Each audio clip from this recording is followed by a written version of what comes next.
अस्सलाम वालेकुम dear students. आज के लेक्चर में हम चार्ल्स डिकेंस को देखेंगे एज ए नॉवेलिस्ट। पिछले दो लेक्चर्स में हमने बात की थी पोएट्स के हवाले से, और आज हम नॉवेलिस्ट की बात करेंगे। विक्टोरियन नॉवेलिस्ट में सबसे इम्पोर्टेंट नाम जो है वो चार्ल्स डिकेंस का है और थॉमस हार्डी का है। चार्ल्स डिकेंस जो है वो 1812 में पैदा हुए और 1870 में उसकी डेथ हुई है। हमने पोएट्स में देखा था कि अल्फ्रेड टेनिसन जो था ही वाज पेसिमिस्ट, और उसके कंपैरिजन में जो ब्राउनिंग था, रॉबर्ट ब्राउनिंग, वो ऑप्टिमिस्ट था। Similar is case with Charles Dickens and Thomas Hardy. Thomas Hardy जो है वो पेसिमिस्ट है, जबकि चार्ल्स डिकन्स ऑप्टिमिस्ट है। चार्ल्स डिकन्स के सारे नॉवल जो हैं वो ऑप्टिमिज्म को जाहिर करते हैं।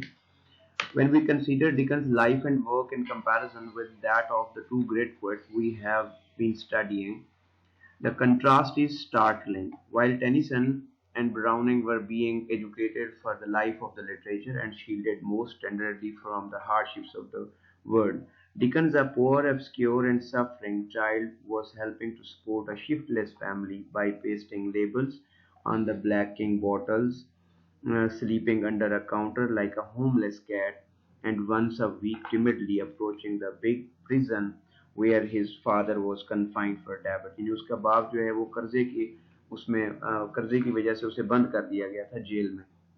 In 1836 his Pickwick Papers was published and life was changed, and as if a magician had waved his hand over him।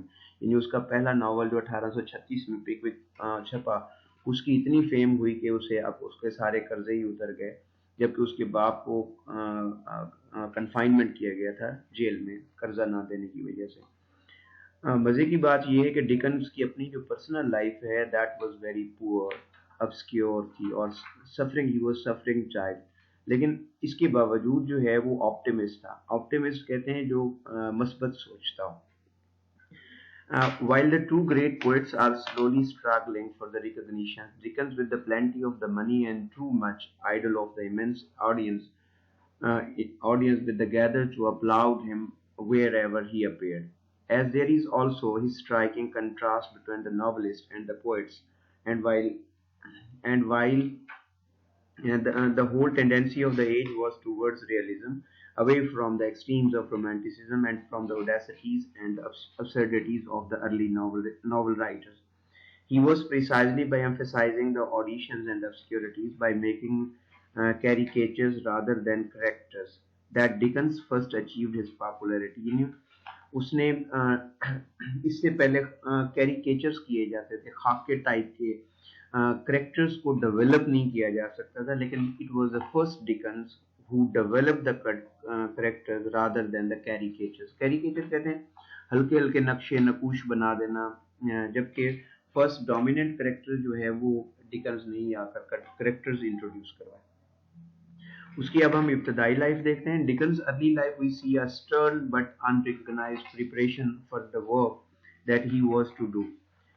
Never was there a better illustration of the fact that a boy's early hardships and the sufferings are sometimes only divine messengers disguised, and that circumstances which seem only evil are often the source of a man's strength and of influence, which he is to be wielded in the wheeled in the world. He was the second of the 8 poor children and was born at Landport in 1812. His father, who is supposed to be the original of Mr. Macweber, was a clerk in a navy office. He could never make both ends meet। यानी उनके हालात बहुत खराब थे। And after struggling with debts कहते हैं कर्जे को, in his native town for many years moved to London when Dickens was 9 year old। यह अमूमी तौर पर ऑब्जेक्टिव में भी पूछा जाता है कि डिकन जो है जब उसकी पेरेंट्स लंदन में गए तो वो कितने साल का था, तो he was 9 years। The debts still pursued him, and after 2 years of grandiloquent misfortune, he was thrown into the poor debtors' prison। उसे जेल जाना पड़ा। His wife and the original of Mrs. Macweber then sent up the famous boarding establishment for the young ladies, but in Dickens' word, no young ladies ever came. The only visitors were the creditors, and they were quite ferocious. In the picture of the Macweber's family, with its stare and smiles, a journal shiftlessness. We have a suggestion of Dickens' own family. यानी उसके novel जो मैकवेबर्स की family है तो वो parallel है, ऐसे लगता है जो जो जो, जो कि जॉन चार्ल्स डिकन की अपनी फैमिली का मास्टरपीस है, माउथ पीस है. At the 12 years of the age, the boy was taken out of school. यानी 12 साल में उसे 11 साल में उसे स्कूल छोड़ना पड़ा and went to work in the cellar of blacking factory. ये जो पॉलिश वगैरह बनाती थी उस फैक्ट्री में उसे काम करना पड़ा 11 साल की उम्र में. ये नॉवलिस्ट हम इसी की बात कर रहे हैं ना, चार्ल्स डिकन की. At this time he was in his own words a queer small boy. छोटा सा लड़का था. वो अपने आप को कहते कि तब मैं बहुत ही छोटा सा लड़का था. Who suffered as he work, यानी वो बीमार भी था और काम, डेफिनेटली छोटा बच्चा इतना हैवी काम तो नहीं कर सकता. And we can appreciate the boy and the suffering more when we find both reflected in the character of David Copperfield. David Copperfield का ये जो डेविड है, नॉवल का नाम डेविड कॉपरफील्ड है, उसमें जो डेविड किरदार है वो बिल्कुल माउथ पीस है. माउथ पीस मीन सेल्फ को रिप्रेजेंट करता है, चार्ल्स डिकन को ही रिप्रेजेंट करता है. यानी जो लाइफ स्टाइल जो है वो डेविड कॉपरफील्ड के हैं, वही चार्ल्स डिकन के अपने थे. It is a heart-rending picture. This sensitive child working for dawn till the dark for a few pennies and associating his thugs and waifs in his brief intervals of labor. But we can see in it the source of that intimate knowledge of the hurts of the poor. यही बात जाहिर करती है कि Charles Dickens को, क्योंकि वो खुद गरीब था तो उसे गरीबों के हालात बेहतर पता थे. And outcast which was soon to be reflected in literature and to startle all England by the appeal of this for sympathy. A small legacy ended with the wretchedness, bringing the father from the prison and sending the boy to the Wellington House Academy, a worthless and brutal school, evidently whose headmaster was, in the Dickens words, a most ignorant fellow and a tyrant. दहशत किस्म का बंदा था. He learned little at this place, being interested chiefly in the stories and in acting out the heroic parts which appealed to his imagination. But again, his personal experience was of immense value and resulted in his famous picture of the Boys' Hall in Nicholas Nickleby, which helped largely to mitigate the evils of private schools in England. However, Dickens was a marvelous keen observer with an active imagination which made the stories out of incidents and the characters that ordinary men would have hardly noticed. यानी उसने वो आम ignored character जो थे उनको भी अपने उसमें नॉवेल्स में space the. Moreover, he was born actor. He was at that time the leading spirit of the band of the amateurs characters, uh, and who gave the entertainments for charity all over the world. These three things: his keen observation, number one, his keen observation, his active imagination, and the actor's spirit. यानी वो खुद ही जो characters develop करता था उनकी acting भी वो खुद ही जानता था. तो actor spirit which intimated him a fresh furnish a key to his life and writings. ये तीन पॉइंट है: strong observation, active imagination और actor spirit. When only 15 years old, he left the school and again went to the work. This time was the clerk in a lawyer's office. By night, he studied shorthand in order to fit himself to be a reporter. ये reporter भी था. This in the imagination of his imitation of his father, who was now engaged by a newspaper to the report the speeches in the parliament. Everything that Dickens attempted seems to have been done with the vigor and intensity, and within 2 years we find him reporting important speeches and writing out his notes as the heavy coach lurched and rolled through the mud of the country roads on its dark way to London town. It was largely during this period that he gained his extraordinary knowledge of the inns and the stables. ये उसके novels में अमूमी तौर पर अस्तबल इंस कहते हैं जहाँ पे घोड़े वो किए जाते हैं. तो अस्तबल्स के उसकी नॉवेल्स में रिप्रेजेंटेशन भी है. एंड हॉर्स से persons and who is reflected in his novels. He also grew imitation ambition and began to write on his own account. At the age of 21, he dropped his first little sketch, stealthily with the fear and trembling, into a dark letter box in a dark office up a dark court in the Fleet Street. The name of this first sketch was Mr. Menace and his cousin, and it appeared with the other stories in his first book, Sketches by Boz, in 1835. One who reads these sketches now, with their intimate knowledge of the hidden life of London, can understand Dickens' first newspaper success perfectly. His best-known work, Pickwick, was published in serially. Serially mean किस्तवार छपता था पूरे साल में 1836 से लेकर 1837 तक छपता रहा serial form में ना पिकविक ये अमूमी तौर पर पूछा भी जाता है कि चार्ल्स डिकन्स के बहुत सारे नॉवल जो है वो सीरियल फॉर्म में छपते रहे लेकिन पहला उसका काम जो था वो पिकविक पेपर्स था जो कि 1836 से 37 तक सीरियल फॉर्म में छपता and Dickens fame and fortune were made. Never before had a novel appeared so full of vitality and merriment. Though crude in design, a mere jumble of the exaggerated characters and incidents, unfairly bubbled over with the kind of the humor in which the British public delights, and he still remains after three-quarters of a century one of our most important reminders. The remainder of the Dickens life is largely a record of the personal triumph. Pickwick was followed rapidly by Oliver Twist, Nicholas Nickleby, Old Curiosity Shop, and by many other works which seem to indicate that there was no limit to the new author's invitation of the odd, grotesque, uproariousness, and sentimental characters. In the interval of his novel writing, he attempted several times to edit a weekly paper, with his own power lay in other directions and with the exception of the household word. His journalistic ventures were not a marked success. Again, the actors came to surface, and after managing a company of the amateur actors successfully, Dickens began to give dramatic readings from his own work. As he was already the most important popular writer in the English language, these readings were very successful. Crowds thronged to hear him, and his journeys became a continuous uh, activation. Money poured into his pockets from his novel and from his readings.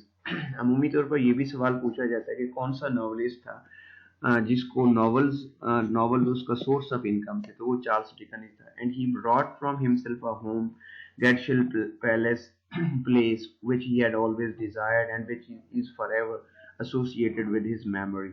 Though he spent a greater part of his time and strength in the travel at this period, nothing is more characteristic of the man than the intense energy with which he turned from his lecturing to his novels and then for relaxation gave himself up to what he called the magic lantern of the London streets.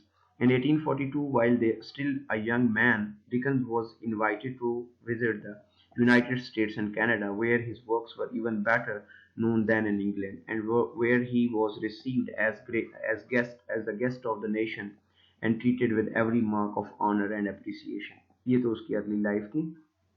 At this time, America was to the most Europeans a kind of huge fairyland where money sprang out of the earth and life was happy as long as holiday. Dickens evidently shared his rosy view, and his romantic expectations were naturally disappointed. The crude, unfinished look of the big country seemed to have roused a strong prejudice in his mind, which was not overcome at the time of his second visit, 25 years later, and which brought forth a harsh criticism of his American notes, 1842 में and of the Martin Chuzzlewit, 1843 and 44. These two unkind books struck a false note, and the Dickens began to lose something of his great popularity. In addition, he had spent money beyond his income. His domestic life, which had been at first very happy, became more and more irritating unless he separated from his wife in 1858. Two great inspirations which seemed to for a time have failed.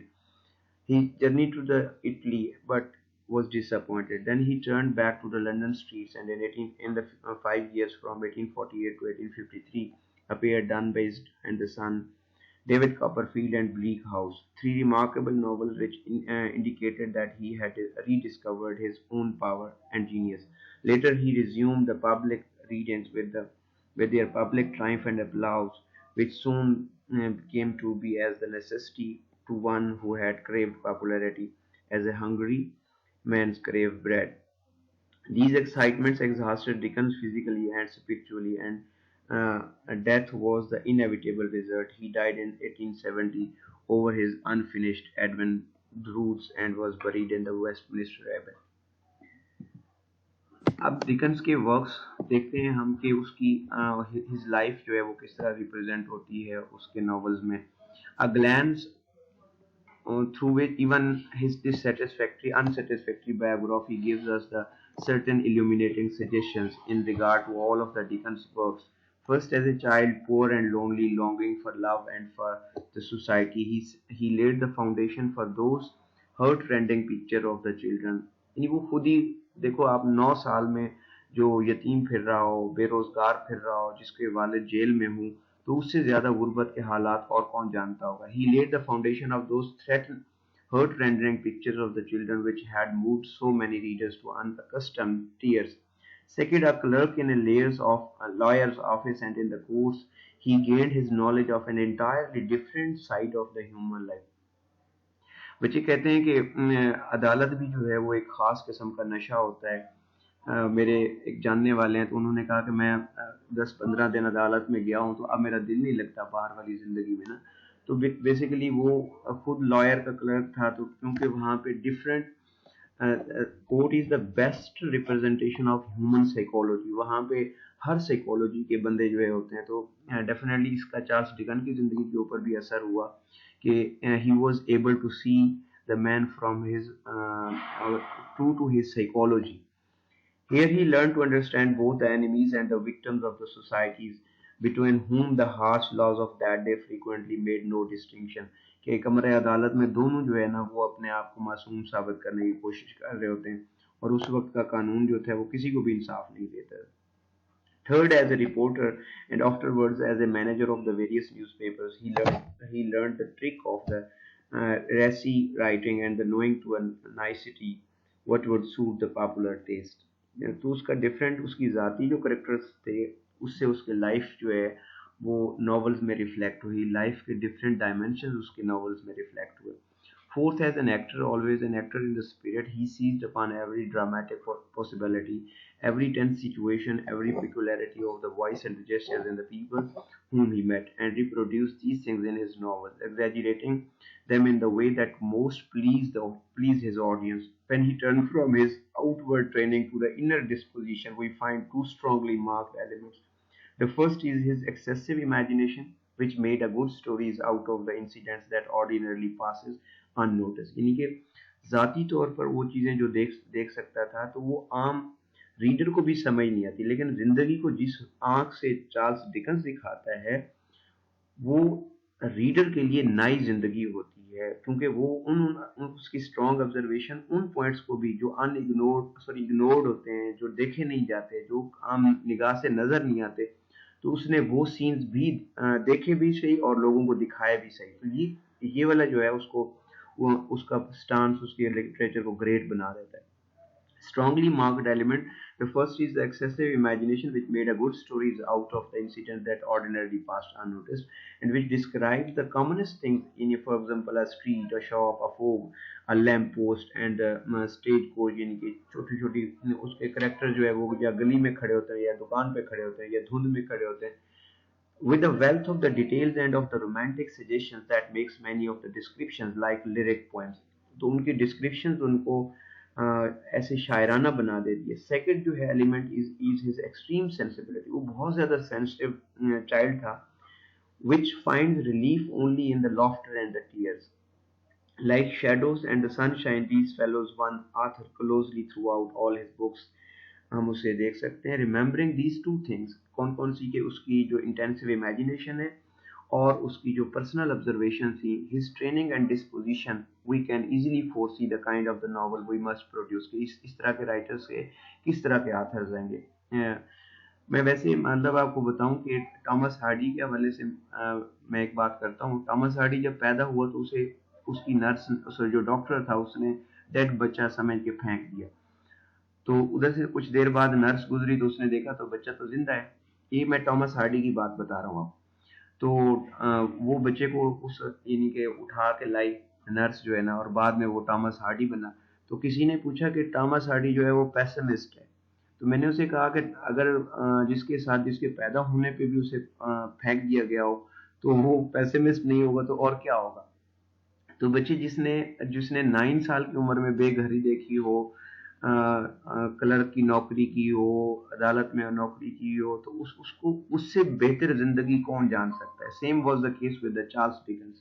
He will excuse the individual in view of the faults of the society. He will be the dramatic or the melodramatic, and his sensibility will keep him always close to the public, studying its taste and playing with its similes and tears, smiles and the tears. If pleasing the public be in itself an art, then Dickens is one of the greatest artists. कि अगर लोगों को खुश करना जो है ये art है, तो उसमें सबसे बड़ा आर्टिस्ट हमें जो है ना चार्ल्स डिकन्स ही नजर आते हैं.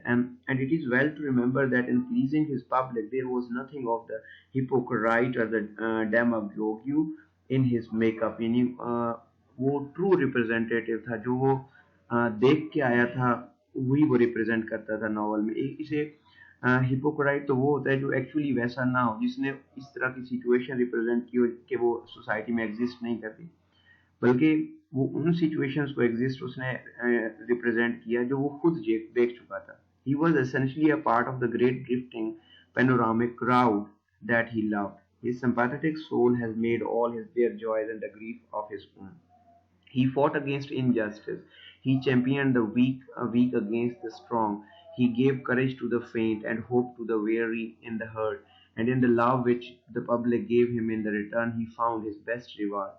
Here is the secret of the Dickens' unprecedented popular success, and we may note here a very significant parallel with Shakespeare. Difference in the genius and the work of the two men does not change the fact that each won success largely because he studied and pleased his public. They were the representative of the public taste at the same time. तो अब उसके journal plan देखते हैं हम. Charles Dickens के novels के जो journal plans क्या हैं कि an interesting suggestions come to us from a study of the condition which led to the Dickens first 3 novels Pickwick Papers was written and at the suggestion of an editor for serial publication. Each chapter was to be accompanied by the cartoons. छोटे छोटे वो खुद draw करता था cartoons by the Seymour, a comic artist of the day, and the object was to amuse the public. लोगों को खुश करते थे. यानी जो स्टोरी होती थी उसका नीचे मतलब उसके कार्टून्स की सूरत में ग्राफिक में भी दिया जाता था कार्टून्स की. And incidentally to sell the paper the result was a series of characters and the scenes and the incidents which of the vigor and boundless fun have never been equaled with our language. Therefore, no matter what he wrote, Dickens was labeled as a humorist. Like a certain American writers of our own generation, everything he said, whether for a feast or a funeral, was supposed to contain a laugh. यानी वो मजाक के लिए जो कुछ भी करता था तो वो मजाक ही बन जाती. In a word, he was the victim of his own book. Dickens was keen enough to understand his danger, and his next novel, Oliver Twist, had the serious purpose of mitigating the evils under which the poor were suffering. Its heroes was a poor child and unfortunate victim of the society, and in order to draw the attention to the real needs, Dickens exaggerated the woeful condition of the poor and filled his pages with the sentiments which especially easily slipped over into the sentimentality. This was also a popular success, and in the third novel, Nicholas Nickleby, and indeed in the most of his remaining works, Dickens combined the principles of his first 2 books, giving us more myth on one hand and injustice and suffering on the other, mingling humor and pathos, tears and laughter, as we find them in the life itself. And in order to increase the lights and the shadows in his scene and to give greater dramatic effect to his narratives, he introduced odious and loathsome characters and made vice more hateful by contrasting it with innocence and the virtue. We find therefore in the most of the Dickens novel three are the four widely different types of the character. First ये मुख्तलिफ innocent characters भी उसने create किए जिसमें child शामिल हैं like Oliver Joe, Paul, Tinny, Tim and Little Nell, appealing powerfully to the child love in every human heart. Secondly, the horrible or the grotesque characters उसने foil create की like Sequer, Fagin, Pule, Purahite and Bill Skies. Third किस्म के जो उसने characters हो गए grandiloquent यानी broadly humorous fellows fun makers like Micawber beavers and Sam Wellers. And fourth जो है उसने जो करेक्टर्स किए अ टेंडरली और a powerfully drawn figure like Lady Dedlock of the Bleak House or the Sydney's cartoons or Tale of Two Cities which rise to the dignity of the true characters. We note also that most of the Dickens novel belong decidedly to the class of purpose or the problem novels. ये important है कि उसके novel जो हैं वो agenda focused होते हैं, class of purpose या प्रॉब्लम बेस्ड नॉवल होते हैं. Thus Bleak House attacks the last delay, कि किस तरह कानून में डिले किए जाते हैं. Little Dorrit the injustice which prosecutes the poor debtors. Nicholas Nickleby, the abuses of the charity schools and the brutal schoolmaster. The Oliver Twist जो है वो represent करता है unnecessary degradation and the sufferings of the poor in the English workhouse, कि किस तरह मिलों में, फैक्ट्रियों में पुअर जो होते हैं उनको ओलिवर ट्विस्ट में रिप्रेजेंट किया गया है कि किस तरह उनको मैनिपुलेट किया जाता है, उनकी डिह्यूमनाइजेशन की जाती है, उनका इस्तेसाल किया जाता है. Dickens' serious purpose was to make the novels the instrument of morality and justice, and whatever we think of the exaggeration of his characters, it is certain that his stories did more to correct the general selfishness and injustice of the society towards the poor than the works of other literary men of his age combined. कुछ limitations भी हैं. अब हम थोड़ी सी उसकी limitations देखते हैं कि वीकनेसेस के हवाले से. Any square criticism of the Dickens as a novelist must seem at the first glance unkind and unnecessary. Almost every house is a welcome guest, a personal friend who has beguiled many an hour with his stories and who has furnished us much good laughter and a few good tears. Moreover, he has always a cheery message. He emphasized the fact that this is an excellent word, that some errors have crept into it, due largely to the thoughtlessness, but they can be easily remained by a little human sympathy. This is the most welcome creed to an age overburdened with the social problem, and to criticize our cheery companions seems as discourteous as to speak unkindly of a guest who has just left our home. But we must consider Dickens not merely as a friend, but as a novelist, and apply to his work the same standards of the art which we apply to the other writers. And when we do this, we are sometimes a little disappointed. We must confess that his novels, while they contain many realistic details, seldom give the impression of the reality. यानी reality जो होती है वो बहरहाल reality इतनी भी ये possible नहीं है कि आप ऑप्टिमिस्ट हो और हर बंदे का जो है ना हर बॉल पे छक्का नहीं लगता. His characters, though we laugh and weep or shudder at them, are sometimes only caricatures, even one an exaggeration of some peculiarity which suggests Ben Jonson's everyman in his humor. यानी उसने optimism life को optimist वे में present तो किया है, लेकिन बहुत ज्यादा कभी कभी कहा जाता है अगर इस तरह हर गरीब की जिंदगी जो है वो तब्दील हो जाती होती तो फिर आज कोई गरीब ना होता. बहरहाल गुर्बत के बाद जो है वो डिजनरेशन होती है, जिवाल होता है, तो यही चीज उसको थोड़ा सा रियलिटी से दूर कर देती है. It is Dickens' art to give his heroes sufficient reality to make them suggest certain types of the men and women whom we know. But in reading him, we find ourselves often in the mental state of a man who is watching through a microscope the swarming of life or a water drop.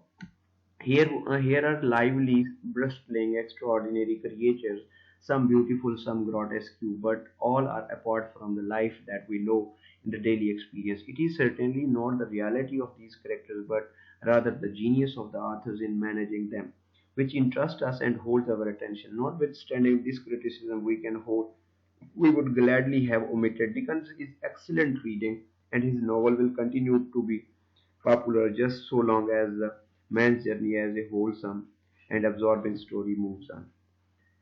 ये उसकी life के बारे में है, novels के बारे में है. अगली लेक्चर में हम थॉमस हार्डी को देखेंगे. तब तक के लिए इजाजत. अल्लाह हाफिज.